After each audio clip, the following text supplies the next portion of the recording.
Si je suis là, c'est parce que j'ai une interview exclusive avec Michael Jackson. Interview qui sera reprise par tous les hebdomadaires des États-Unis. J'avais l'intention d'intituler cet article pour Michael Jackson, on déroule le tapis rouge, mais j'ai plutôt l'impression que je vais l'intituler Michael Jackson ne viendra pas en Floride tant qu'il sera interdit au Beverly Palm Hotel. Parce qu'ici, on refuse le nègre. Salut à toutes et à tous et bienvenue dans cette 72e Formule Express de retour à l'écran. Moi c'est Max et aujourd'hui on part direction la Californie pour retrouver l'un des flics les plus culottés, bavards et attachants du cinéma hollywoodien. Je parle bien sûr de l'une des sagas cultes des années 80 et 90, celle du flic de Beverly Hills emmené par Eddie Murphy au sommet de sa gloire. Sorti en France le 27 mars 1985, le premier volet réalisé par Martin Brest va immédiatement s'imposer comme un carton planétaire, mélangeant avec brio action et comédie et offrant à Eddie Murphy le rôle le plus emblématique de sa carrière. Le succès est tel que deux premières suites verront le jour en 1987 sous la caméra de Tony Scott, puis en 1994 avec John Landis, inscrivant Axel Foley parmi les personnages incontournables du cinéma américain. Au fil de ses aventures, notre flic de Détroit aux méthodes pour le moins atypiques va semer la pagaille dans les quartiers huppés de Beverly Hills, jonglant entre répliques cultes, cascades explosives et une bande-son devenue mythique grâce au désormais légendaire Axel F, composé par Harold Faltermeyer.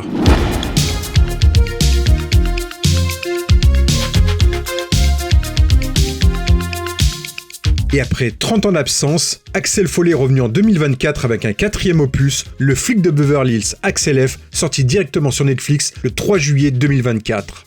Avec ce retour, Eddie Murphy retrouve son rôle fétiche, entouré de nouveaux visages, mais aussi de plusieurs figures bien connues de la saga, pour tenter de rallumer la flamme d'un personnage qui a marqué toute une génération et continue aujourd'hui de résonner dans la pop culture. On va donc retracer ensemble l'histoire d'une saga qui traverse 4 décennies, entre action, humour et nostalgie. Mais avant ça, le flic de Beverly Hills, chapitre 1, ça raconte quoi ? Axel Foley, jeune flic de Détroit, voit son ami d'enfance Mickey Tandino revenir d'exil avec des histoires louches liées à une galerie d'art de Beverly Hills. Quelques heures plus tard, Mickey est assassiné sous ses yeux. Refusant de laisser l'affaire classée, Axel part à Beverly Hills sous couvert de vacances pour mener sa propre enquête. Sur place, il retrouve Jenny Summers, amie commune, et découvre que derrière la façade luxueuse de la galerie se cache Victor Maitland, un homme d'affaires puissant aux activités douteuses. Pris en filature par la police locale, il croise la route du lieutenant Bogomil et de deux flics aux méthodes rigides, Taggart et Rosewood. Malgré leurs différences, Axel impose son style, infiltration improvisée, humour décalé et flair infaillible. Son enquête l'entraîne au cœur d'un trafic international où son culot et sa ténacité feront la différence, quitte à bouleverser l'ordre bien établi de Beverly Hills. Mon cher Victor, je sais que vous êtes dans des tas d'histoires merdiques. Et quelque chose me dit que vous avez fait tuer Mickey. Je vais bien sûr m'en assurer. Et si c'était le cas, ça va aller très mal. Ah, vraiment. Maintenant, écoutez-moi, petit remueur de merde. J'ignore qui vous a mis une idée aussi saugrenue dans la tête. Et je ne peux pas croire que vous avez trouvé ça tout seul. Mais ce qu'il y a de beaucoup plus grave, c'est que vous ne savez pas qui est réellement celui qui se trouve en face de vous. Et ça risque de vous surprendre. Donc, le conseil que je vous donne, moi, c'est de repartir à Détroit dans votre trou à rats, pendant qu'il en est encore temps. Pour faire simple, l'idée du flic de Beverly Hills est revendiquée à l'origine par deux personnes. Deux producteurs travaillant à la Paramount, chacun affirmant avoir vécu une anecdote presque banale qui leur aurait inspiré le concept. Ça vous plaît ? C'est moi qui l'ai fait. D'un côté, il y a Michael Eisner, futur grand patron de Disney, qui travaille encore à l'époque pour le studio à la Montagne Étoilée. Un soir, il est victime d'un cambriolage. À peine 2 minutes plus tard, la police de Beverly Hills débarque et arrête les malfaiteurs. You're under arrest. De là, Eisner se dit « Et si un film racontait la confrontation entre un policier venu d'un milieu populaire et les habitants ultra protégés de Beverly Hills ?» De l'autre côté, Don Simpson raconte une version différente. Selon lui, l'idée lui serait venue après avoir été arrêté par la police de Beverly Hills alors qu'il conduisait sa Camaro. Il s'était alors demandé « Et si j'avais été au volant d'une vieille guimbarde, comment m'aurait-il traité ?» Qui dit vrai, qui enjolive, qui invente, peu importe. Ce qui est certain, c'est qu'en 1977, Don Simpson contacte le scénariste Danny Laubach pour mettre en forme l'idée d'un film dans lequel un flic de la rue vient semer la pagaille dans les beaux quartiers de Beverly Hills. L'idée m'est venue sur la plage de Santa Monica. J'ai appelé Don et je lui ai dit « J'ai une histoire. Si vous voulez que je fasse une présentation, je peux venir tout de suite sans problème. » Je présente donc l'histoire quand Michael Eisner m'interrompt et dit « Stop ! Ton idée est fantastique, pas besoin de grandes lignes, passe directement au scénario. » C'est ainsi que l'histoire a commencé. J'ai écrit le scénario sur la base de leur feu vert pour mon histoire. I wrote the original screenplay on the basis of their approval of my story. En 1981, Danny Laubach livre enfin un premier traitement intitulé Beverly Drive. Le ton est alors très sérieux. Un polar urbain, violent, centré sur un flic de Pittsburgh nommé Eli Axel. Pas de blague, pas de second degré. Le scénariste imagine même pour incarner ce personnage des acteurs comme Al Pacino, James Caan ou Clint Eastwood. Vas-y, allez, fais-moi plaisir. Le scénario plaît à Paramount, mais le projet reste finalement dans les cartons. Jusqu'en 1983, quand le studio connaît un énorme succès avec Flashdance, produit par un certain Don Simpson, désormais associé à un autre producteur en pleine ascension, Jerry Bruckheimer. Fort de ce triomphe, le duo Simpson-Bruckheimer a désormais carte blanche. Il décide donc de relancer le projet et surtout de lui donner une nouvelle direction. Ils font appel à Daniel Petrie Jr., un nouveau scénariste qui va élaborer la structure, l'histoire et les personnages. Simpson et Bruckheimer en sont persuadés. Ils tiennent quelque chose de grand. Reste une question essentielle, qui va incarner ce flic ? À ce moment-là, on pensait que le rôle irait comme un gant à Mickey Rourke, se souvient Jerry Bruckheimer. C'était l'une des stars en vue de l'époque. On l'a donc retenu, et Daniel Petrie Jr. a commencé à refaire le scénario pour Mickey. On lui a donné 400 000 $ pour qu'il ne s'engage pas sur un autre film. Et forcément, développer le scénario a pris plus de temps que prévu. Le contrat a donc pris fin et Mickey est parti sur un autre film.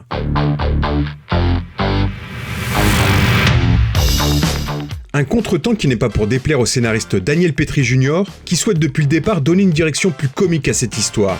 Et donc là, tout change. Le héros devient Axel Foley et il n'est plus flic à Pittsburgh mais à Détroit.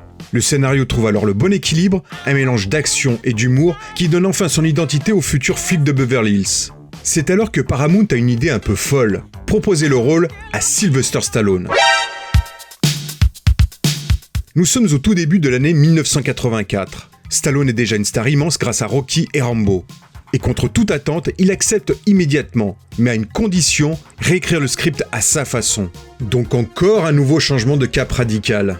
Dans la version Stallone, Axel devient Axel Cobretti, un super flic beaucoup plus sombre, dans une intrigue ultra violente et très sérieuse. Plus question de gags ni d'humour décalé. Stallone veut un film d'action pur et dur avec des fusillades, des explosions et un héros quasi invincible. Forcément, le budget s'envole. Les producteurs Simpson et Bruckheimer, eux, se grattent la tête. Ce n'est plus du tout le film qu'ils voulaient faire.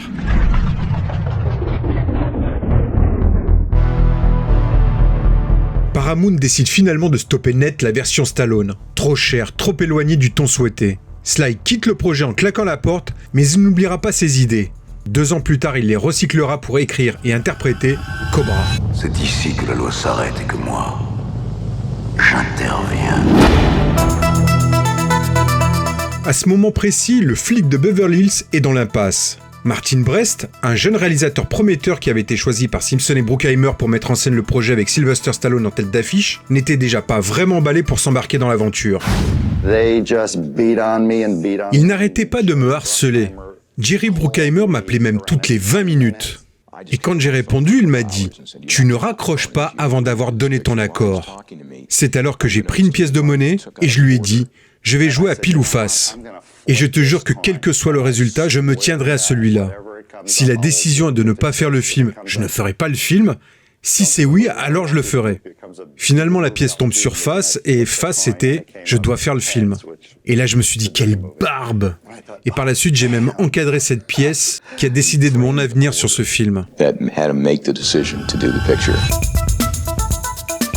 Martin Brest décide après quelques modifications de conserver les idées du scénario original écrit par Daniel Petrie Jr. Mais encore faut-il trouver un acteur capable d'incarner ce nouveau ton comique à l'écran. Le duo de producteurs se tourne alors vers un certain Eddie Murphy. Salut, ça va? On est parti avec Don dans le New Jersey, se souvient Jerry Bruckheimer, pour convaincre Eddie Murphy. On a dû lui raconter l'histoire parce qu'il venait à peine de recevoir le scénario. Et à la fin du discours de Don, Eddie nous a dit « Je suis partant ». À cette époque, Eddie Murphy est la star montante de la comédie américaine.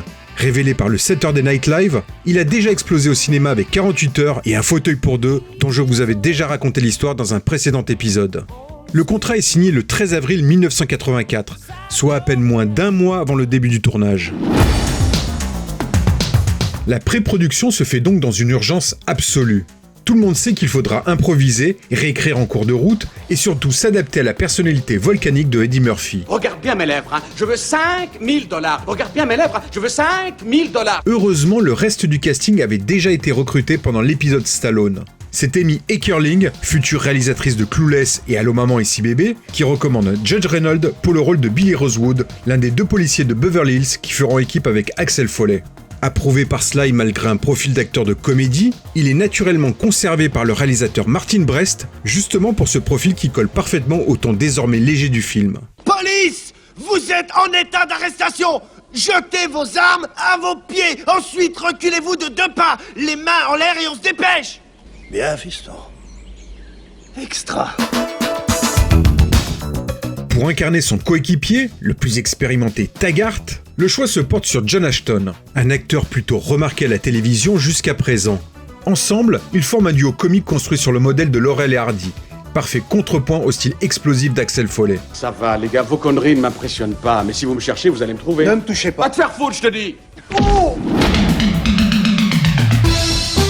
Viennent notamment compléter le casting Ronny Cox, le futur Dick Jones de Robocop, Lisa Elbacker, vue notamment dans Le Justicier de minuit aux côtés de Charles Bronson, et Steven Berkoff qui incarnait le méchant colonel russe dans Rambo 2. Le tournage débute le 7 mai 1984 entre Détroit et Los Angeles avec un scénario pas encore terminé. Martin Brest se retrouve à tourner des scènes dont la fin n'est pas encore écrite. Mais il a une arme secrète, Eddie Murphy, capable d'improviser des dialogues hilarants et de donner une couleur unique au personnage d'Axel Foley.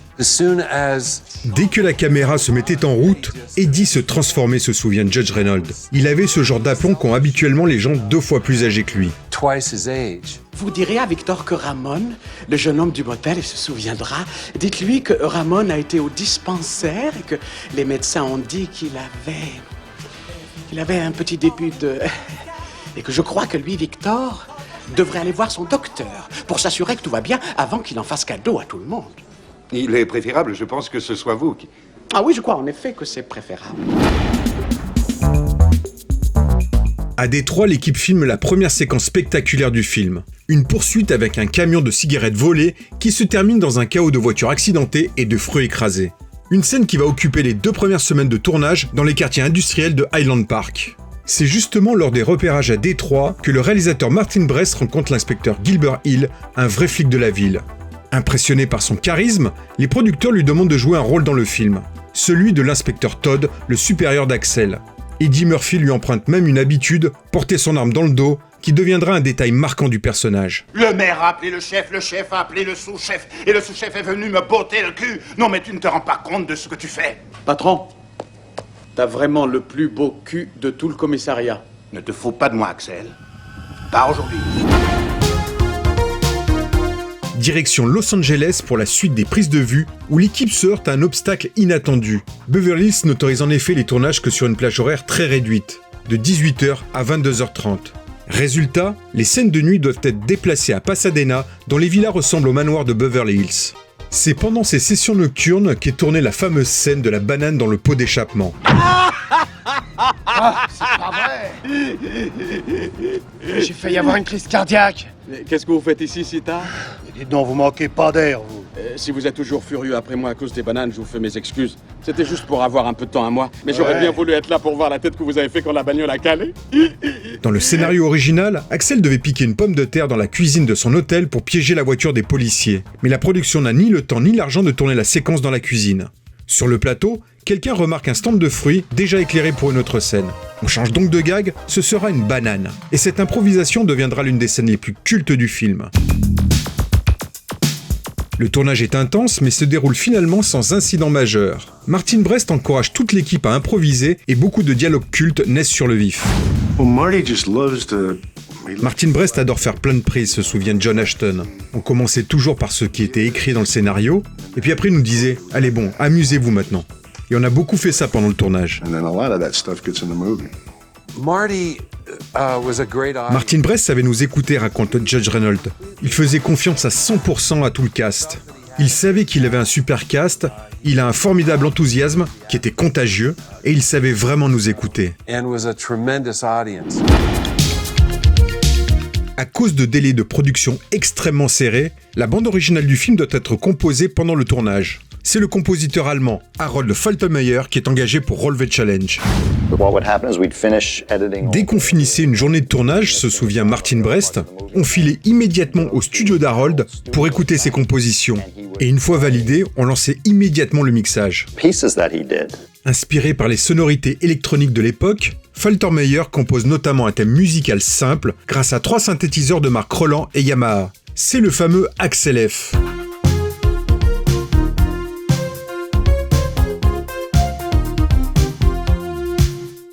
À la sortie du film, il deviendra un tube mondial, l'un des hymnes emblématiques des années 80.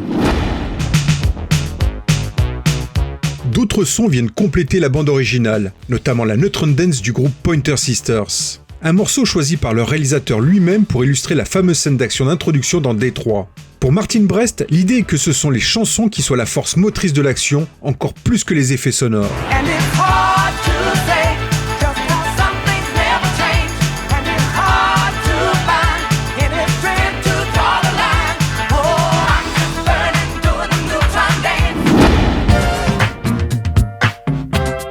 Pour la scène du bar, c'est la stripteaseuse qui apparaît dans cette séquence qui a suggéré elle-même le son Nasty Girl, interprété par Vanity et composé par un certain Prince. Les prises de vue s'achèvent à l'automne 1984. Côté budget, Paramount avait prévu 14 millions de dollars. Le film est terminé pour 13 millions. Et Eddie Murphy touche à lui seul 4 millions, preuve de son statut déjà immense. Le 5 décembre de cette même année 1984, le flic de Beverly Hills sort aux États-Unis. Et c'est un raz-de-marée. Le film reste numéro 1 au box-office pendant 13 semaines consécutives, surclassant des mastodontes comme Indiana Jones et le Temple Maudit ou Ghostbusters. Il devient le plus gros succès de l'année 1984 aux États-Unis avec plus de 234 millions de dollars de recettes. En France, le film arrive dans les salles le 27 mars 1985. Porté par le bouche à oreille et l'énergie communicative d'Eddie Murphy, le film atteindra près de 3 millions d'entrées sur notre sol. Et c'est ainsi qu'un projet chaotique, né d'une idée vague à la fin des années 70, passé par Mickey Rourke, transformé par Stallone, sauvé in extremis par Eddie Murphy, devient l'un des plus grands succès des années 80, marquant durablement la pop culture. Hé, déclenche l'alarme, ça va péter! Pas question sans feu vert! T'as le feu vert! Après le triomphe planétaire du premier film, Paramount ne pouvait évidemment pas en rester là. Avec plus de 316 millions de dollars récoltés dans le monde, le flic de Beverly Hills avait non seulement rempli les caisses du studio, mais aussi propulsé Eddie Murphy au rang de superstar mondial. À peine un an plus tard, les dirigeants de Paramount envisagent donc de prolonger la franchise, mais pas forcément au cinéma. L'idée initiale est de développer une série télévisée dérivée du premier film. Mais Eddie Murphy refuse d'y participer, ne souhaitant pas s'enfermer dans un rôle qui pourrait à terme lasser et ruiner sa carrière alors en pleine ascension. Stoppez tout! Stoppez tout! Par contre, il se déclare prêt à tourner un second long métrage. Il n'en fallait bien évidemment pas moins pour lancer immédiatement la production d'une suite. Au départ, le scénario du deuxième film devait se dérouler entre Londres et Paris, dans une intrigue internationale où Axel Foley affrontait un réseau de contrebande en mode James Bond. On voulait concentrer la saga sur le personnage, en disait à l'époque le producteur Don Simpson. Comme ça, on aurait pu lui faire le tour du monde. Mais Eddie Murphy fait savoir qu'il refuse de tourner à l'étranger, il veut rester aux États-Unis, près de ses repères et de son public. Pour mettre en scène cette suite, Simpson et Bruckheimer sollicitent à nouveau Martin Brest. Mais le réalisateur du premier film décline l'offre, pas vraiment motivé à remettre le couvert. Le duo se tourne alors vers celui qui vient de leur offrir un énorme carton avec Top Gun, un certain Tony Scott. Son style visuel sophistiqué, baigné de fumée et de lumière dorée, s'accordant parfaitement à l'univers clinquant de Beverly Hills. Cette suite, je dirais que ce sera le mélange entre 48 heures et le premier flic de Beverly Hills. Je vais essayer d'attirer le public vers deux directions à la fois. Mon but, c'est de l'épuiser. Je veux le secouer avec des explosions d'action, puis lui offrir des moments de répit. Et à ce moment-là, il ressentira l'humour avec encore plus d'intensité. Et vous, qui êtes-vous? Je m'appelle Johnny Porte-Bonheur, c'est un nom créole, je suis un médium. Et j'arrive de l'île de Sainte-Croix. Oui, je suis le plus grand médium des Caraïbes. Toi, je te connais pas, mais attends. Tu t'appelles, Lutz, c'est ça? Le grand chef Lutz, je me trompe pas, hein? Parce que ton nom, il m'a pété en plein les yeux. Et toi, tu t'appelles...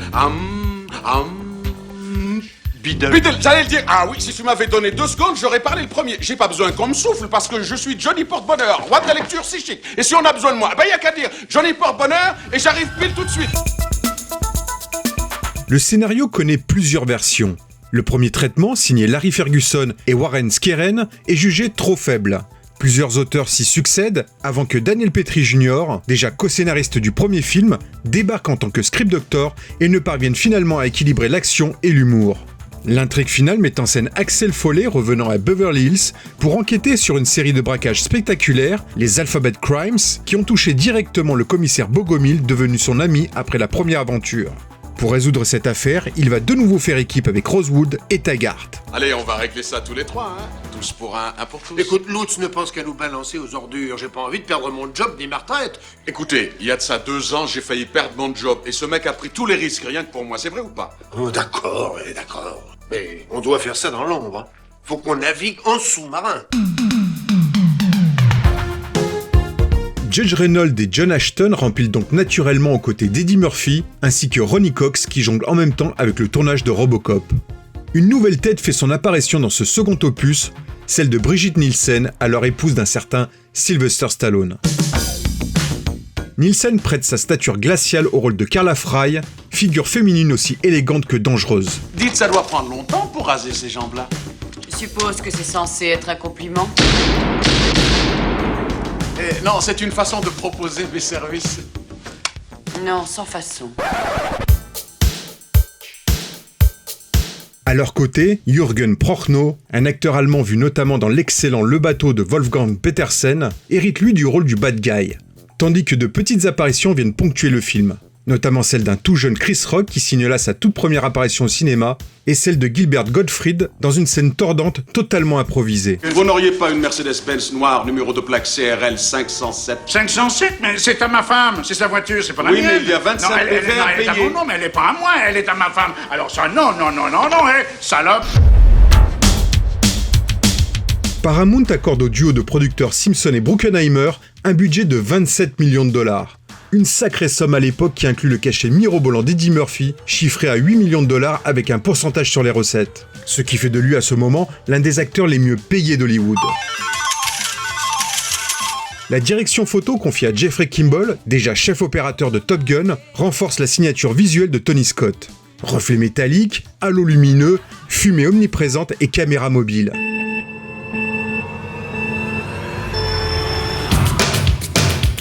Le tournage débute le 10 novembre 1986 à Los Angeles et sur le plateau, le climat n'est pas toujours détendu.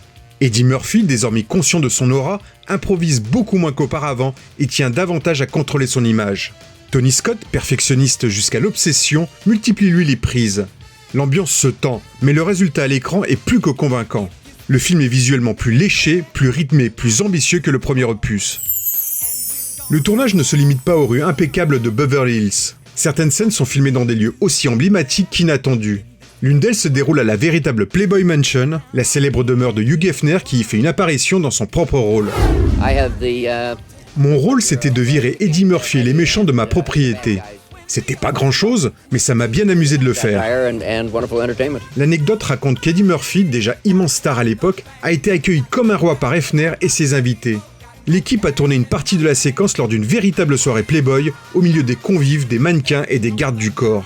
Pour Tony Scott, c'était l'occasion rêvée de capturer un moment dans ce temple du luxe et de l'excès, parfaitement en phase avec le ton bigger than life du film. Le tournage s'achève le 25 mars 1987, et là encore, la musique va jouer un rôle essentiel dans le montage final. C'est une nouvelle fois Harold Faltermeyer qui se charge de la bande originale du film en reprenant l'essentiel des sons qu'il avait composés pour le premier opus et en y ajoutant d'autres plus en phase avec une histoire plus axée sur l'action. Même recette que 3 ans plus tôt, une véritable vitrine de la pop FM américaine vient s'ajouter au score de Faltermeyer. George Michael, The Jets, les Pointer Sisters et surtout Bob Seger, dont le morceau Shakedown grimpera en tête des charts et décrochera une nomination à l'Oscar de la meilleure chanson originale.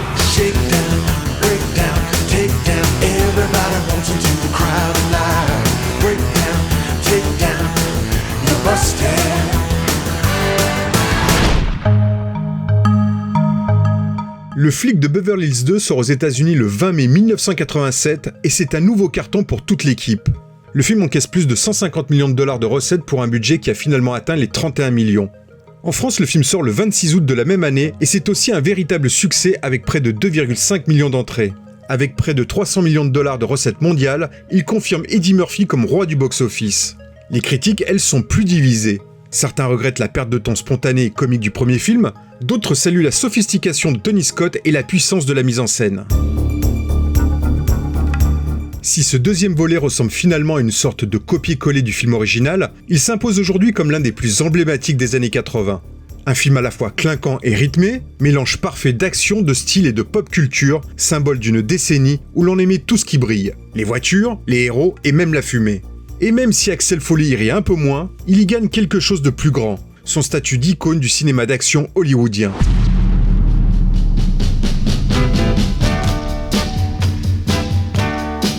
À la fin des années 80, Eddie Murphy est donc au sommet de sa popularité. Les 2 premiers flics de Beverly Hills sont cartonnés et Paramount envisage logiquement un 3e épisode. Mais contrairement à la mise en chantier rapide du 2e volet, ce 3e opus va connaître un développement chaotique de près de 6 ans. À partir de 1989, le duo Simpson et Bruckheimer réfléchit donc à ce 3e volet. Mais Eddie Murphy ne cache pas son scepticisme. Dans une interview, il déclare sans détour « Il n'y a aucune raison de faire un 3e film. Je n'ai pas besoin d'argent et ça ne va rien apporter de nouveau. Combien de fois peut-on encore voir Axel Foley parler trop vite et s'incruster là où il n'a pas sa place ?» Et il ajoute mi-ironique, mais lucide « Si jamais vous me voyez faire le flic de Beverly Hills 3, vous pourrez être sûr d'une chose, j'ai dû toucher un très gros chèque. » Mais Paramount, elle, n'a pas dit son dernier mot. Le studio veut relancer la franchise et presse le duo de producteurs de trouver l'idée qui fera changer d'avis la star. L'idée d'envoyer Axel Foley à Londres ressurgit. On lui ferait traverser l'Atlantique pour secourir le capitaine Bogomil, retenu en otage lors d'une conférence internationale de la police. Une idée ambitieuse, mais rapidement freinée pour des problèmes de budget et de logistique. En parallèle, la relation entre Eddie Murphy et les producteurs Simpson et Bruckheimer se tend. Murphy veut plus de contrôle créatif et craint d'être enfermé dans un rôle comique alors qu'il aspire à tourner des films plus sérieux. Résultat, le projet stagne et les acteurs John Ashton et Ronny Cox finissent par annoncer ne plus vouloir participer à la saga. Au début des années 90, Paramount approche une nouvelle fois Tony Scott qui propose de développer une intrigue plus sombre, plus proche de ses aspirations. Mais Eddie Murphy rejette immédiatement cette approche, et Scott finit logiquement par quitter le projet. Un autre scénario écrit par Robert Tone mettant Axel face à sa propre célébrité est lui aussi rejeté. Devant la difficulté de donner vie à ce 3e épisode, Dom Simpson et Jerry Bruckheimer décident finalement de passer la main. S'il vous plaît, ça suffit, monsieur, ça suffit. En 1993, Paramount relance la machine en faisant appel cette fois à Joel Silver, producteur de Piège de cristal et Predator, pour trouver la bonne idée. Mais les négociations échouent. Le projet passe finalement entre les mains de Mace Neufeld et Robert Riem, 2 producteurs maison qui viennent de signer 2 beaux succès pour le studio, avec À la poursuite d'Octobre Rouge dont je vous avais déjà parlé dans un précédent épisode, et Jeux de guerre. Le scénariste d'un certain Piège de cristal, Stephen de Souza, arrive sur le projet. Il imagine le film comme un Die Hard dans un parc d'attractions. Un concept fun et spectaculaire, avec des manèges qui explosent et des poursuites sur des montagnes russes.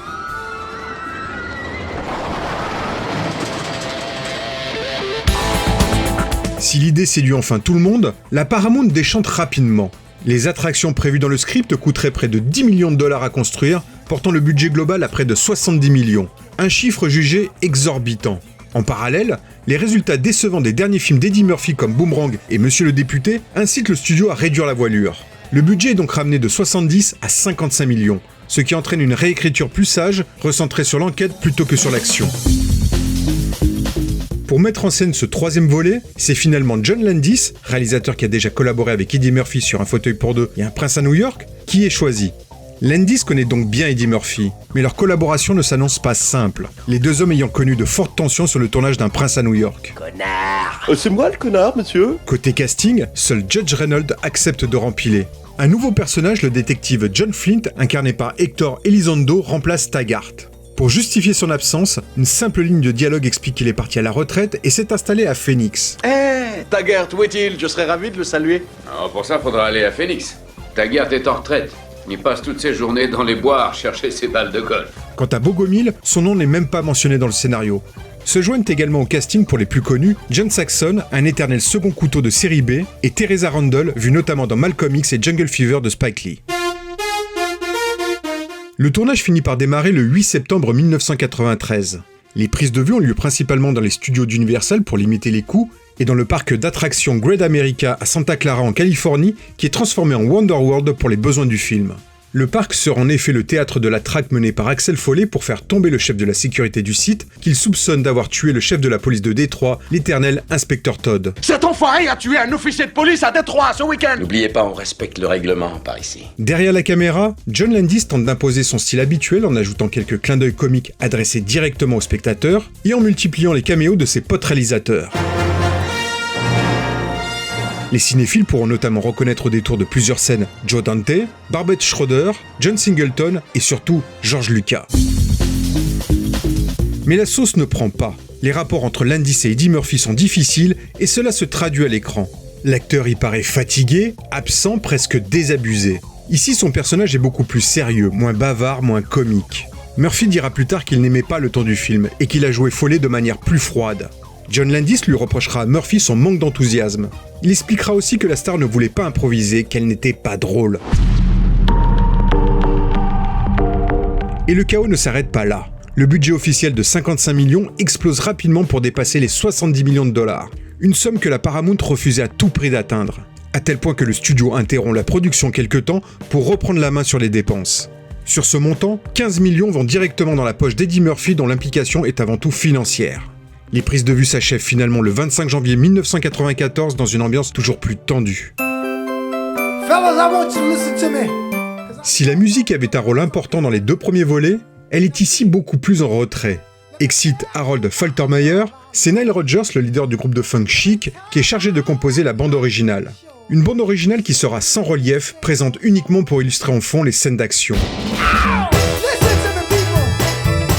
Plusieurs titres de R&B seront choisis pour tenter de mettre un peu de corps à la bande-son, mais resteront pour la grande majorité au placard. Seul un titre de Terence Trent D'Arby que l'on entend pendant le générique de fin sort du lot.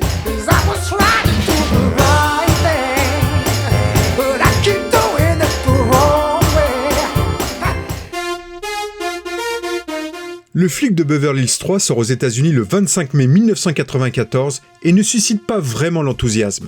Si les fans sont heureux de retrouver le personnage d'Axel Foley, le bouche à oreille est catastrophique. En fin de compte, le film ne rapporte que 42 millions de dollars sur le sol américain, bien loin des 70 millions de son budget. En France, ce troisième volet sort le 17 août 1994. Et même constat ici. Les fans sont au rendez-vous, mais le film peine à remplir les salles, dépassant péniblement le million d'entrées. Le flic de Beverly Hills 3 se sauve tout de même, rapportant environ 120 millions de dollars au total dans le monde. Un score correct, mais très loin des performances des deux premiers volets. La critique est globalement négative. On reproche au film d'avoir perdu son humour, d'être trop sérieux et de tourner à la caricature avec son parc d'attractions. Eddie Murphy lui-même reconnaîtra plus tard que le film était raté, allant jusqu'à déclarer qu'il l'avait fait uniquement pour l'argent. Cet échec marque aussi la fin d'une époque. Après ce flop, la saga s'endort pendant près de 30 ans avant son retour en 2024.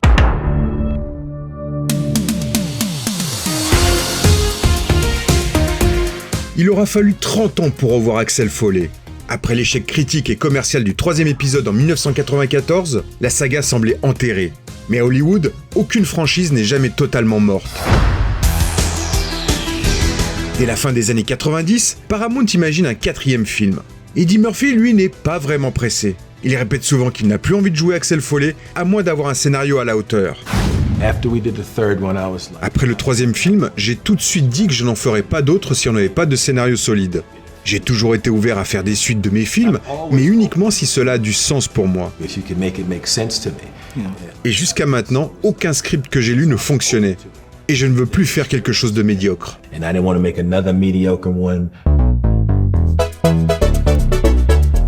Plusieurs projets passent d'abord entre les mains de différents scénaristes sans aboutir.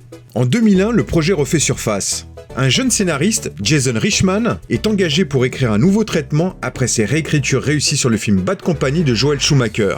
Le studio croit en ce retour en grâce d'Axel Foley, mais son travail ne débouche pas sur quelque chose de vraiment concret.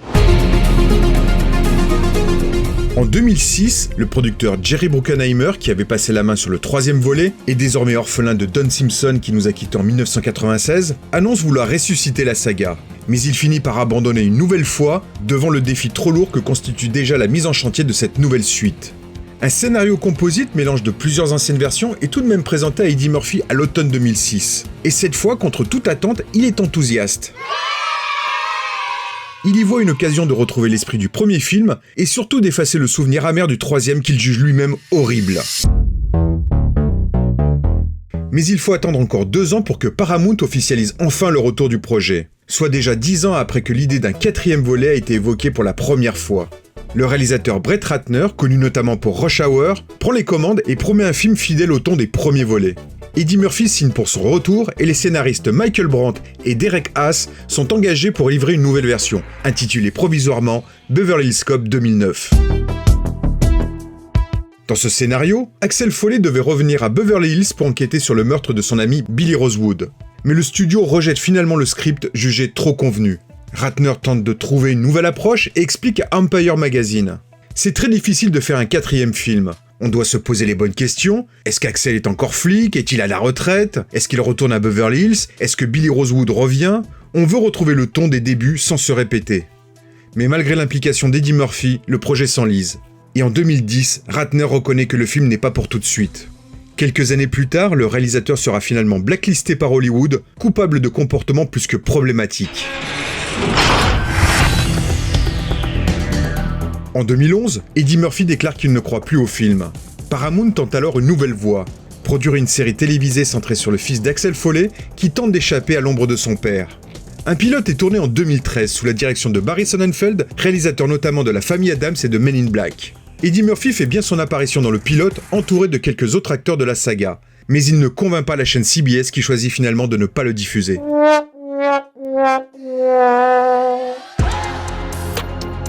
Immédiatement après cet échec, Paramount décide de remettre une pièce dans le nourrin et Jerry Bruckheimer revient une nouvelle fois à la table des négociations.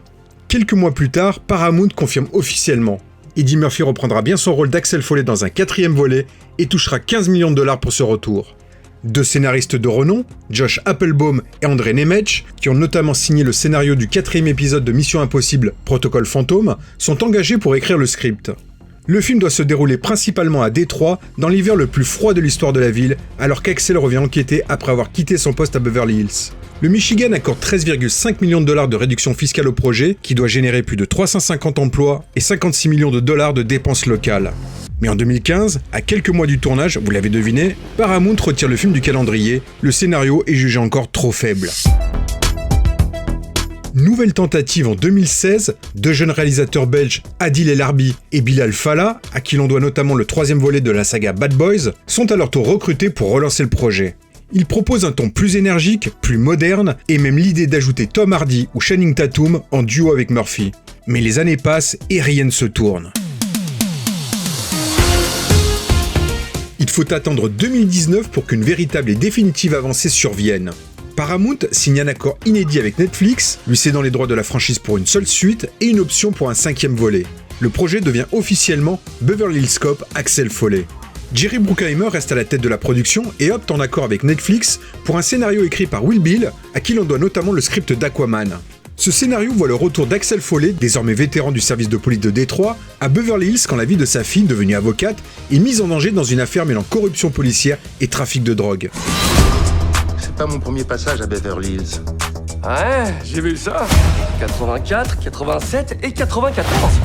Mais cette ville a un peu changé depuis. Qu'est-ce qui vous ramène à Beverly Hills? J'ai reçu un appel de Billy. Il a des ennuis. Qu'est-ce que tu me demandes? D'agir à nouveau comme un flic. Après 3 décennies de report, le film entre donc en pré-production en 2022, bénéficiant d'un budget confortable de 150 millions de dollars. C'est finalement à Mark Malloy, un jeune réalisateur australien venu de la télévision, que Brockenheimer confie la mise en scène de ce 4e film qu'on n'attendait plus. Côté casting, on retrouve Joseph Gordon-Levitt et Taylor Page, mais aussi et surtout les figures historiques de la saga. Judge Reynolds bien sûr dans le rôle de Billy Rosewood, le retour de John Ashton dans le rôle de Taggart, mais également Paul Reiser, l'interprète de Jeffrey, collègue à Détroit de Foley, et Bronson Pinchot qui lui revient une nouvelle fois dans la peau du mythique Serge. On s'en blague! Y'a pas de blague, y'a pas de blague, y'a pas de blague. Et pour endosser le costume du bad guy, un nouveau venu, Kevin Bacon. Le tournage débute le 29 août 2022 pour une durée de 58 jours à San Bernardino et dans plusieurs villes de Californie. Quelques scènes sont également et logiquement tournées aussi à Détroit. Le tournage s'avère lourd et éprouvant. Le réalisateur Mark Malloy ayant choisi de privilégier les prises de vue réelles pour les nombreuses scènes d'action plutôt que d'avoir recours aux effets spéciaux numériques. Malgré cela, l'ambiance reste bonne, toute l'équipe historique étant contente de se retrouver plus de 30 ans après.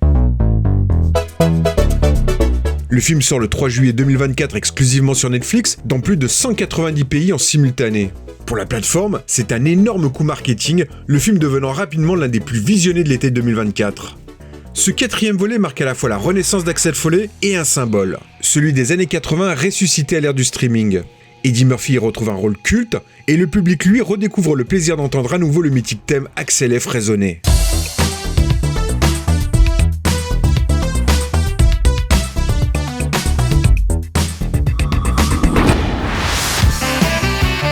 Au final, la saga du flic de Beverly Hills, c'est bien plus que l'histoire d'un flic grande gueule débarqué dans un monde qui n'est pas le sien. C'est le parcours d'un personnage devenu culte, d'un acteur qui a explosé au bon moment et d'une franchise qui a traversé 4 décennies en se réinventant sans jamais renier ses origines. De 1984 à aujourd'hui, Axel Foley a survécu aux tempêtes créatives, aux changements d'époque, au budget qui s'envole, au scénario qui s'écroule. Et même à un 3e épisode dont son propre interprète ne voulait plus entendre parler. Et pourtant, Axel Foley est toujours là, toujours debout, toujours prêt à sortir une vanne au mauvais moment, à se faufiler où il ne devrait pas être, et à ramener un peu plus de Détroit dans les rues trop propres de Beverly Hills. C'est finalement ça la force de cette saga, un mélange d'action, d'humour, de culot et d'humanité qui continue de parler au public.